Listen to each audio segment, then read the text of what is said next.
My self doctor Udayveer Singh, associate professor के degree college Etawah.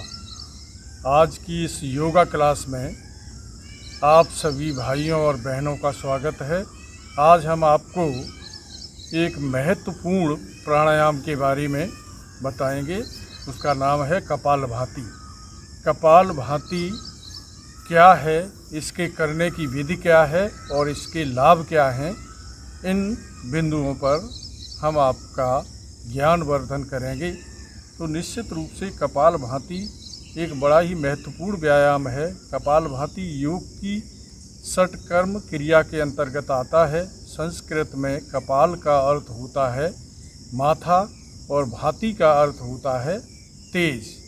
तो इस तरह से मस्तिष्क पर तेज लाने की क्रिया को कपालभाति प्राणायाम कहते हैं। कपालभाति से तात्पर्य है कि इसमें हम मस्तिष्क की स्वच्छता को सुनिश्चित करते हैं। तो कपालभाति करने से हमारा मस्तिष्क सुचारू रूप से कार्य करता है और इससे हमें दिन भर सक्रियता या ये ऊर्जा से हमें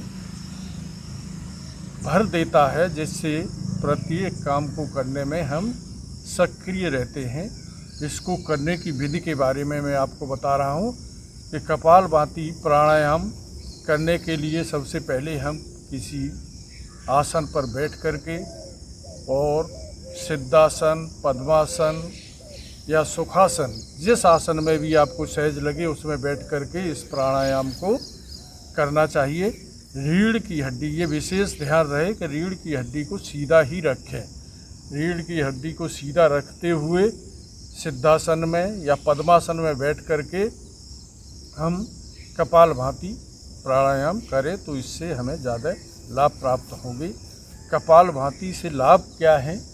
कपालभाति हमारे शरीर की जो एक्स्ट्रा फैट है उसको बर्न करता है, हमारी कफ तथा श्वास संबंधी बीमारियों को नहीं होने देता।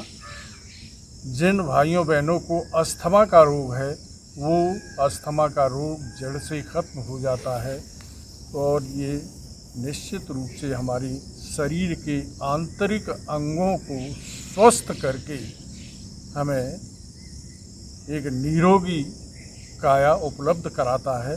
तो ऐसा ये व्यायाम है। इसके करने की कुछ सावधानियां भी हमें बरतनी चाहिए। जो लोग हृदय रोग या गैस रोग से पीड़ित हैं वो इस व्यायाम को, इस प्राणायाम को धीरे धीरे करें। बहुत तेज़ी से करने की आवश्यकता नहीं है। 1 मिनट में 60 स्ट्रोक से ज़्यादा नहीं करें। दूसरी सावधानी ये है कि अगर लोग ज़्यादा कमज़ोर हैं, उल्टी या दस्त या इस तरह की कोई बीमारी है तो इस प्राणायाम को न करें। तो इस प्राणायाम को स्वस्थ व्यक्ति करे।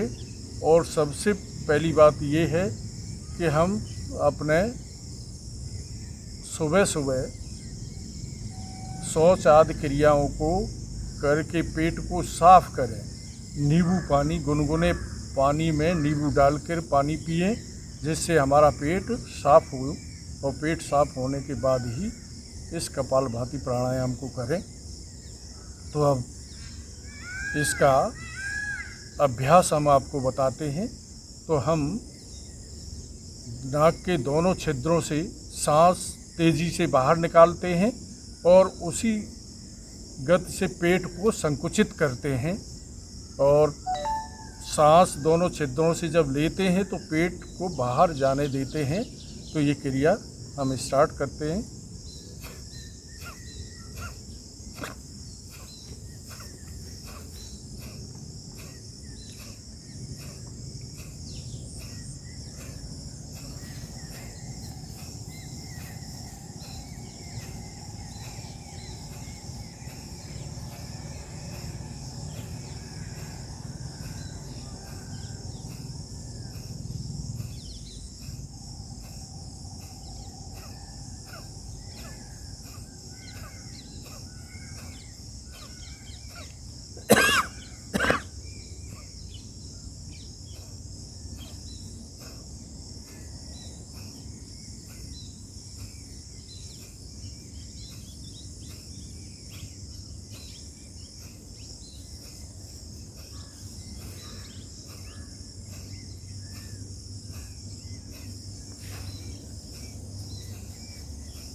1 मिनट में हम 50 या 60 स्ट्रोक से ज़्यादा न करें और कम से कम 5 मिनट, अधिक से अधिक 30 मिनट हम इस प्राणायाम को करें, तभी हमें पूर्ण लाभ मिलेगा। कभी कभी ऐसा देखा जाता है कि जिन लोगों को कॉन्स्टिपेशन होता है या जिनका पेट साफ नहीं होता, वो इस प्राणायाम को दिन में कई बार करने लगते हैं, तो इससे भी नुकसान होता है।